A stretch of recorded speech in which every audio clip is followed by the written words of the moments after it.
जोरदार तालियां सुविता जी के लिए। मारेला जवनिया हिलोर। बोलिए वृंदावन बिहारी लाल की जय। श्री राधा रानी सरकार की जय। मेरे पूज्य गुरुदेव आए हुए पधारे हुए हैं, मैं वंदन करते हुए उनको चरणों में। बाकी जो भी बचे हुए हैं उनको भी जय श्री कृष्ण। कृपया वही जितने जने बचे हुए हैं नाचे। और पूर्वांचल के गीत के लिए मुझे आमंत्रित किया गया है। मैं चाह रही थी कि गुरुदेव को भोज उसमें सुनाओ ब्रज में, लेकिन कह रहे हैं कि पूर्वांचल में सुनाने के लिए, तो मैं क्षमा चाहूंगी गुरुदेव से। एक पंक्ति सुना देनी बस गुरुदेव के लिए। कि लहंगा कोरी सुंदर कोरी कोरी मेरी साड़ी थी, ये श्याम सुंदर ऐसो छलिया लगाए गए दाग चोरी चोरी।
तो कृपया पत्री कमर वाले उठ जाए कि पत्री कमरिया हमारी पत्री कमरिया हमारी चढ़ती उमरिया के पिया मोरा कि पिया मोरा गबना मारता जवानिया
क्या बात है,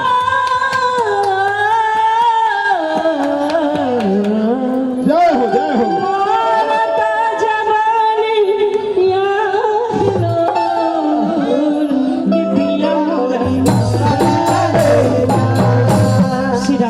अभी गवना नहीं दूंगा ले जाएंगे। श्री राधे चरणों में वंदन कोटि कोटि सबको।